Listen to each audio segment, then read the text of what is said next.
Assalamualaikum teman-teman. Hari ini aku berencana untuk main ke rumah Aini yang jaraknya kurang lebih 30 menit dari rumah. Aku berencana mau ngobrol-ngobrol sama dia berkaitan dengan pengalaman menjadi ibu rumah tangga di Korea. Let's go.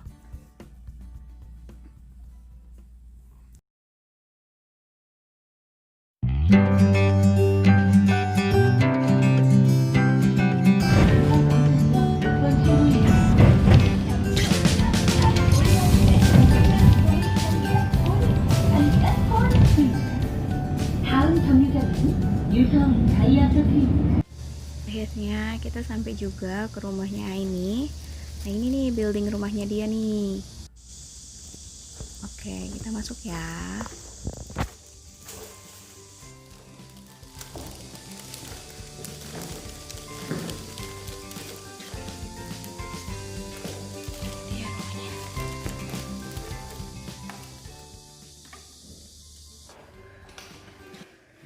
Assalamualaikum, Dira. Boleh masuk, Bunda? Masuk. Assalamualaikum, Paman. Numpang ini ya, muter-muter rumah ya. Boleh, silakan. Jadi mau dibawa kemana nih, Ai? Kenalannya. Baru masuk ada kamar mandi. Terus nih, Wah, bagus ya kamar mandinya. Kecil, simple, tapi fungsional. Dari kamar mandi Terus ini kita mana? dapur. Oh, ini ada dapur. Nih ada suaminya Ai ini lagi masak nih. Dira lagi masak. Mantap ya cowok-cowok masak. Cowok-cowok. Weekend. Terus Kalau di weekend sini- istrinya libur ya, Ai? Yoi, libur sementara. Hmm. Terus ini ruang kerja gitulah buat naruh-naruh buku, buat kalau misalkan suamiku mau ngerjain sesuatu. Di sini Atau kalau aku asiknya. mau packing juga di sini. Nah, ini ada Ini kamar kamar. tidur. Kasurnya 2, biar luas. Ini ada jemuran, terus beranda tuh bisa Wah, bisa buat ngeliat keluar keluar. ya. Kan ini lantai 3. Oh, ini jadi lantai. bisa ya lihat-lihat pemandangan di luar dikit. Oke. Sama ada jemuran. Terus kita ke tengah. Gimana nih? Ini ruang tengah. Oh, ini ada cerminnya. Iya, itu meja makan. Terus ini ya udah buat santai-santai, buat Dira main, nonton TV. Kulkasnya gede banget. Iya. Nah, ini sepertinya tempat yang asik banget nih untuk dijadiin tempat ngobrol sama Aini. Yuk, kita mulai. Assalamualaikum warahmatullahi wabarakatuh. Waalaikumsalam warahmatullahi wabarakatuh. Sekarang kita lagi main di rumahnya Aini. Jadi Aini ini adalah teman aku selama aku tinggal di Korea. Aini pula juga lah yang ngenalin aku gimana cara belanja, gimana cara naik bus, gimana cara subway. Iya sih, salah satunya selain suami tentunya yang ngajarin ya ada Aini, terus ada juga Dewi. Tapi Dewi sekarang lagi nggak on frame. Gitu. Oke, sekarang kita langsung suruh aja Aini kenalan sendiri ya. Boleh. Silakan. Perkenalkan semuanya, nama saya Nur Aini, biasa dipanggil Aini. Terus di sini nemenin suami lagi S3 di Kier. Asalnya dari Cirebon, terus di sini udah 5 tahun. Jadi pertama ke Korea itu sekitar 2015, Agustus 2015. Terus pas kesini itu S2 dulu, S2 2 tahun nih. Terus lulus kan, lulus nikah, habis nikah ternyata jodohnya masih mau di sini, jadi balik lagi ke sini. Terus sekarang udah 5 tahun di Korea. Jadi waktu itu Aini S1 di ITB, lanjut S2 di Korea, beasiswa. Mantap guys. Terus habis itu Chinlock sama mahasiswa sini. Jadi ketemu dulu Iya, ketemunya mahasiswa di sini. kayak semacam PPI Korea gitu, namanya Perpika. Jadi ketemu di Perpika, terus ya udah deh lanjut nikah.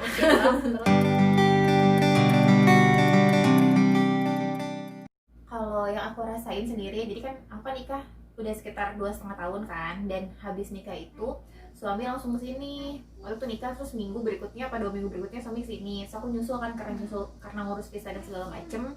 Terus yang aku rasakan itu kemudahan yang aku rasakan setelah pindah ke Korea itu, pertama habis nikah jadi bisa langsung kenal gitu sama suami, bisa langsung kayak ngerasa klop, bukan langsung ngerasa klop sih, kayak waktu untuk kita mengenal suami itu jadi lebih luas gitu, kesempatannya lebih banyak karena kan kita kan langsung tinggal sendiri ya, langsung di rumah sendiri, nggak sama keluargaku atau nggak sama keluarga suami, jadinya bisa saling mengenal di situ. Waktu untuk saling mengenalnya itu lebih banyak itu kesempatannya. Itu kemudahan yang pertama.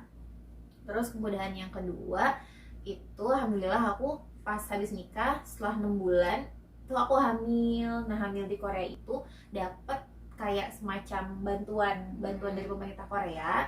Kami nyebutnya Mom's Card. Jadi di Mom's Card itu kita dapat sekitar, kalau dirupiahin sekitar 7 juta rupiah. Nah, si 7 juta rupiah ini bisa dipakai dari kontrol hamil pertama sampai nanti lahiran. Jadi aku sih merasa terbantu banget dengan adanya Mom's Card itu, karena jadinya secara finansial tuh terbantu untuk lahiran di sini, hamil dan melahirkan di sini. Itu terbantu banget secara finansial. Alhamdulillah ya. Iya, alhamdulillah. Terus kemudahan yang lainnya kayak misalnya kan ibu rumah tangga nih nggak bisa lepas sama aktivitas yang namanya memasak ya, menyediakan makanan. Coba bahas seputar itu, sharing tentang itu. Kalau untuk makanan halal, kalau misalkan aku comparing sama dulu pas pertama banget datang ke sini, terutama pas aku tinggal di Chungju, itu beda banget sih, karena dulu itu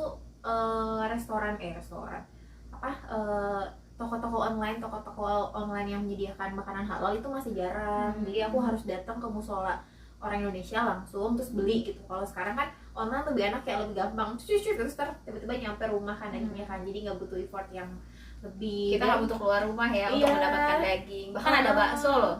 Bakso tuh sekarang udah banyak banget gitu. Ada daging halal, ada bakso, ada rempah-rempah Indonesia, udah mulai banyak, nggak kayak dulu. Jadi lebih enak, alhamdulillah. Lebih enak, tapi meskipun harganya lebih mahal ya ketimbang kita kalau beli di Indonesia. Di sini tuh harganya mahal banget, kayak kalau di rupiah bisa 3 kali lipat kali ya dari harga yang ada di Indonesia. Tapi sampai jauh, kasihan mereka perjalanan. Itu kan ya namanya dikirim dulu gitu kan dari Indonesia, ada biaya kirim, ada biaya pajak dan sebagainya. Itu yang menyebabkan harganya jadi bisa 3 sampai 4 kali lebih mahal dari yang ada di Indonesia. Betul. Tapi kadang kualitasnya lebih bagus sih gitu ya. Tapi aku ngerasa kayak frozen gitu sih. Kan kayak udah nggak fresh gitu. Iya, bentuknya udah frozen food. Ya daripada nggak ada. Ya daripada nggak ada. Jadi serehnya sereh frozen. Terus daun salam kering gitu kan. Terus lengkuasnya frozen gitu. Jadi bukan yang fresh gitu. Jadi jangan ngebayangin kayak kita di Indonesia, kita ke warung terus semuanya masih segar-segar gitu. Enggak. Kita di sini bahan-bahan Indonesianya yang udah beku-beku gitu. Jadi iya, karena jauh perjalanannya kan lama kan. Setidaknya ada gitu daripada nggak ada sama sekali, bingung nanti masak pakai apa. Kan kayaknya kita kan kurang sedap gitu ya kalau masak nggak pakai rempah-rempah yang biasa kita gunakan dulu waktu di kampung. Benar. Apalagi kemudahannya oh iya, ada satu lagi nih. Aku kan sekarang kan tinggalnya di Sinsongdong. Sinsongdong itu nama kecamatan, nama desa gitulah di Daejeon. Beda sama aku. Iya, beda. Kalau misalkan Citra tinggalnya di Gungdong. Dong itu desa gitu. Dong itu desa. Nah, di Sinsongdong sendiri itu banyak ibu-ibu Indonesia yang tinggal di sini. Dan banyaknya ada berapa sih? Banyaknya berapa ya? 6 kali ya? 7 apa 7 gitu. Ya sekitar itulah, 6 atau 7 orang. Dan itu tuh ngebantu banget buat aku yang punya anak pertama, yang belum punya pengalaman gimana sih caranya ngerawat newborn gitu kan fragile banget kan, kayak apa tuh nanya sama ibu-ibu Sinsongdong. Jadi alhamdulillah aku sih terbantu banget dengan ibu-ibu yang satu frekuensi sama kita, satu perjuangan itu kan, sama-sama ibu rumah tangga di luar negeri. Jadinya terasa banget bahu-membahunya untuk saling membantu mengurusi, atau kalau misalnya ada masalah tuh langsung dia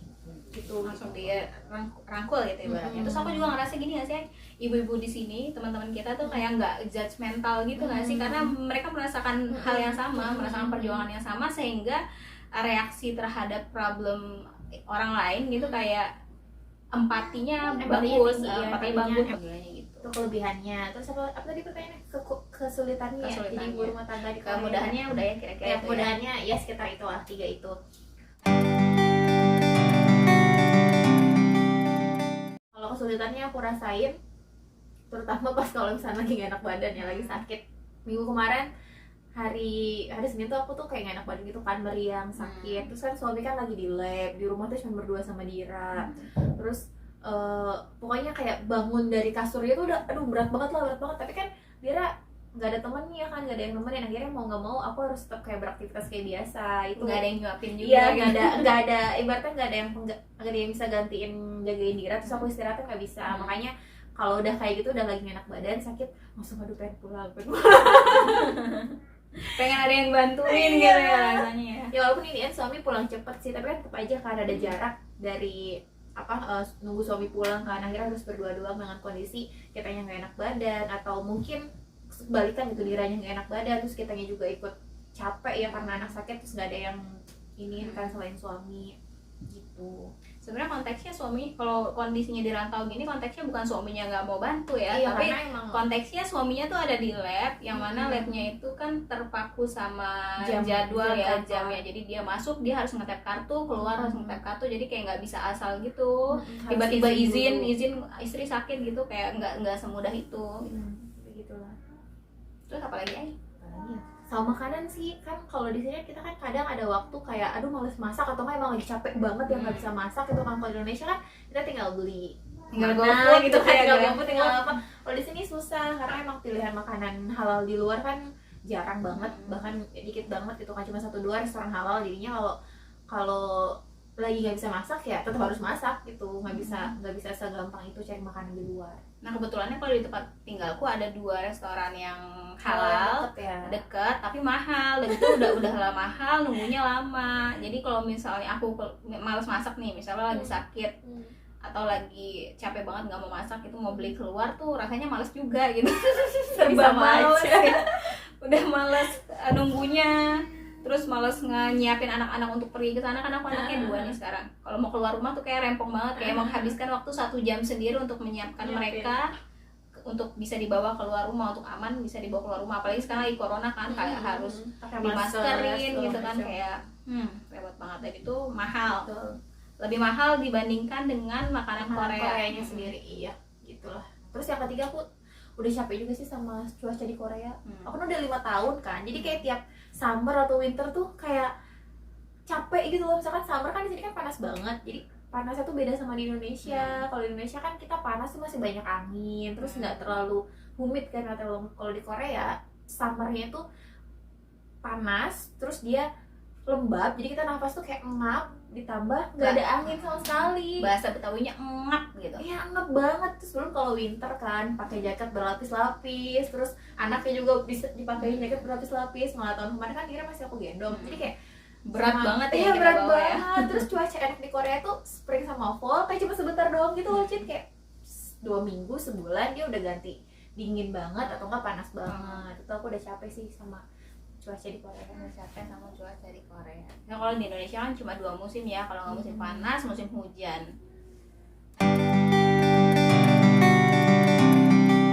Oh ya, untuk anak gimana membesarkan anak di tanah rantau di Korea yang ya lingkungannya kan nggak kayak di Indonesia. Kalau menurut Aini gimana tuh? Kalau untuk ngedidik anak sendiri kan kebetulan Dira kan umurnya masih 1,5 tahun kan, jadi aku belum terlalu mikirin yang untuk sekolah-sekolah gitu. Cuman yang aku amati untuk fasilitas di luar rumah kayak misalkan taman atau playground gitu tuh emang kids friendly banget gitu. Jadi kayak jalanan tuh stroller friendly lah, kemana-mana tuh bisa kita kayak dorong stroller gitu kalau misalkan nggak naik bus. Terus taman-tamannya juga banyak. Buat aku sih itu penting gitu buat stimulus motorik kasarnya Dira kan, jadi bisa sambil dia lari-lari atau dia main gitu kan. Kalau di rumah kan Dira cenderung kayak dia motorik halus terus kan, mainan apa yang kecil-kecil gitu di rumah, susun-susun apa tuh motorik. Jadinya halus. Di Korea ngebantu untuk fasilitas di luar rumah kayak taman kayak gitu yang ngebantu. Terus kalau aku amati juga orang Korea mungkin ya, walaupun ada beberapa orang yang merokok, tapi mereka merokoknya tuh nggak sporadis gitu Mbak. Jadi di spot-spot tertentu nggak. Jadi kalau aku bawa Dira keluar emang relatif lebih aman dibandingkan di Indonesia. Di Indonesia kan kita kadang di rumah sendiri juga ada yang merokok, kadang keluar kemana juga pasti ada yang merokok gitu kan. Terus orang sini tuh aku ngerasain kalau ada anak kecil dia ngerokok, dia inisiatif pindah tempat sendiri gitu loh. Atau kalau emang dia, atau aku pernah dulu dia itu memang tempat nongkrong dia untuk ngerokok. Terus aku berdiri di situ kan, mau nunggu apa gitu waktu. Terus aku bawa A5, terus orangnya tuh bilang dalam bahasa Korea yang diartikan sama suami aku, bilang permisi, ini tempat saya ngerokok, ada anak kecil, boleh nggak berdirinya di sebelah sana aja gitu. Jadi kayak orang-orang sini lebih concern sih kalau misalnya rokok tuh berbahaya untuk anak-anak. Iya benar-benar gitu. Terus buat tumbuh kembangnya Dira sendiri kan di sini juga ada klinik kebetulan dekat rumah. Jadi anaknya di Korea itu semua tuh deket gitu, kayak misalkan klinik dokter anak deket, dokter orang dewasa deket, terus apa-apa tuh deket gitu, kayak market, supermarket, minimarket buat belanja deket, semuanya alhamdulillah di Sesonong tuh ada, alhamdulillah di Sesonong semuanya ada. Jadi untuk Dira sendiri tumbuh kembangnya aku selalu cek rutin ke klinik kita kan, dokter anak yang di deket Hanapata sana, buat kayak ada perkembangan, misalkan 4 bulan, terus 6 bulan, terus tahun, kayak gitu-gitu. Terus vaksinnya juga, vaksinnya kita ngikutin vaksinnya orang Korea. Kita dapat ini loh, dapat SMS kalau udah jadwal vaksin ya. Jadi kita diingetin di SMS.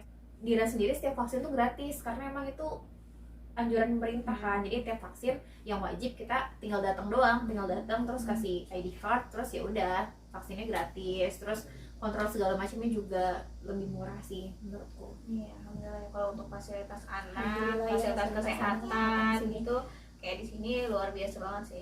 Concern orang Korea, concern ke kesehatannya tinggi Kesehatannya. mereka. Jadi kayak dikit-dikit tuh langsung ke dokter.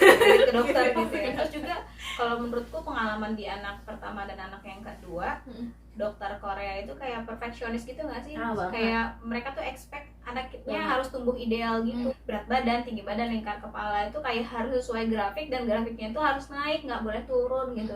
Jadi kalau misalnya grafiknya udah melandai, apalagi udah turun, dokternya tuh kayak gatel, harus cepet-cepet intervensi gitu, harus mereka tuh harus cari tahu nih kenapa bisa kayak gitu.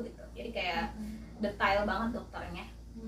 Bahkan untuk urusan gigi aja kan di Indonesia kan aku nggak tahu sih ya, belum pernah. Cuman kalau di sini Dira itu pas umur setahun, pas kita kontrol tumbuh kembang itu ditanya kan masih breastfeeding apa enggak. Masih, kalau malam oh harus di stop nih, soalnya kalau misalkan kamu masih breastfeeding malam-malam ke anak kamu nanti bisa ada masalah di gigi, dibilang kayak gitu. Dan itu kayak tiap aku kesana ntar ditanyain gitu-gitu. Jadi perfect banget di kayak segala aspek. Rajin nanya dokternya, kayak kita nggak harus nanya, dia jelasin gitu. Tapi tergantung Cuman si dokternya. cuman kendala bahasa sih. Iya, kendala bahasa. Kita kan ngobrolnya pakai bahasa Inggris sama dokternya. Kadang-kadang beberapa dokter di sini juga mereka kemampuan bahasa Inggrisnya kayak ya udah yang penting-pentingnya aja gitu, yang penting aja ya, benar-benar. Kayak misalnya di tempat klinik yang dekat rumahku juga, beliau tuh bahasa Inggrisnya sebenarnya nggak bagus-bagus amat, tapi at least kita connect lah ngomongnya gitu. Itu dari situ. Satu hal lagi nih ya, aku mau tanyakan sebelum selesainya video ini, bagaimana secara ini mengatasi kejenuhan? Kan di sini ibaratnya kita nggak punya orang lain buat nitip anak kita, terus kita me time keluar kan, atau selain me time couple time gitu kan, bagaimana tuh mengatasi itu? Kalau misalkan aku mengatasi kejenuhan ketika ngurus Dira itu adalah pergi ke kafe. Kafe. Karena emang aku suka banget sama kopi, terus suami juga alhamdulillah suka kopi juga. Jadi kita kalau weekend gitu suka pergi bareng ke kafe sambil ngobrol-ngobrol pas segala macam. Terus ya Dira ikut sih, karena kan nggak mungkin ya Dira ditinggal masih 1,5 tahun kan. Jadi Dira ikut, kita kemana-mana selalu ajak Dira. Dan ya udah Dira tinggal kasih, dia suka snack, dia suka makan, jadi tinggal kasih snack, terus dia anteng makan snack, terus ya udah aku sama suami ngobrol. Atau kalau emang aku lagi jenuh banget sama kerjaan, biasanya suami sama Dira di rumah. Terus aku pergi ke kafe sendirian, entah ngerjain sesuatu, entah dengerin klub atau segala macam, ya pokoknya keluar dulu lah kayak sejam 2 jam, nanti pulang ke rumah tuh udah fresh lagi. Iya, benar-benar sama aku juga gitu kok. Tapi aku pelariannya me time-nya bukan ngafe, kayak ya apapun deh selain urusan rumah tangga, urusan anak. Sekarang gitu. juga di BTM. Iya, sekarang lagi. Kan kayak tadi berangkat ke sini aku dengerin kulwap. Jadi kemarin aku tuh ikut kulwap tentang gizi anak. Jadi tadi pas OTW kesini aku sambil dengerin pakai headset gitu. Ya Allah, rasanya bahagia banget gitu ya. Cuma kayak gitu doang kan. Butuh nggak butuh waktu yang seharian gitu, enggak, kayak sejam 2 jam itu udah cukup merefresh. Dan itu alhamdulillah sih suami ngerti banget, karena suami juga kan paham ya kita dari pagi sampai malam setiap hari di rumah berkutat dengan urusan rumah dan urusan anak. Emang itu lagi sedang jadi kewajiban kita ya, ayah namanya juga udah berumah tangga, terus sudah ada anak, terus kita juga paham kondisi suaminya lagi mengejar studi sampai biar bisa lulus dengan indah gitu, lulus dengan husnul khatimah ibaratnya. Jadi kitanya harus support gitu kan, kita di satu sisi sadar, tapi di satu sisi suami juga harus sadar bahwa kita butuh hiburan gitu ya. Jadi sama-sama saling ini ya, saling memahami satu sama lain, dan sama-sama saling memberi jeda gitu. Itulah enaknya tinggal di luar negeri, karena kalau di Indonesia kan banyak intervensi dari mana-mana, jadinya untuk kedekatan dengan suami tuh mungkin di sini lebih enak gitu karena kita apa-apa saling bergantung satu sama lain. Jadi kalau berantem nggak bisa lama-lama, ya kan, langsung baikan lagi, langsung diomongin cepat-cepat biar cepat selesai gitu kan, karena ya kita cuma punya kita doang gitu, aku dan suami dan aku berkutat berdua ngurus anak, menjalani hidup, kita tidak punya orang lain ibaratnya gitu.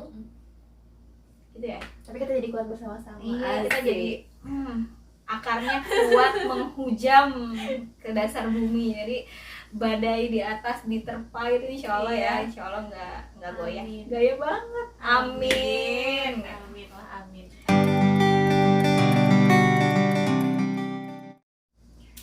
Closing statement ya udah untuk ini semua yang nonton ya, ibu-ibu, terutama ibu-ibu dimanapun, sebenarnya nggak ada yang lebih mudah gitu. Di Indonesia lebih mudah, di Korea lebih mudah, semuanya pasti punya kesulitan dan kemudahannya masing-masing. Tinggal kita terima kesulitannya, kita atasi, kemudahannya kita syukuri, begitu. Gitu sih. Gitu ya. Terus ya udah gitu aja ya. Kita aja. Oke. Doakan ya, semoga kita berdua atau kita semua yang ada di Korea bisa sehat-sehat terus. Semoga suami-suami kita juga lancar studinya. Amin. Jadi bisa segera menyelesaikan hidup di Korea. Selesai hidup di Korea terus pulang ke negara asal. Amin. Ya udah, sekian. Terima kasih ya udah nonton sampai akhir. Salam aja ya. Dadah. Assalamualaikum. Assalamualaikum. Pamitan ya. Hati-hati di jalan. Assalamualaikum. Ya.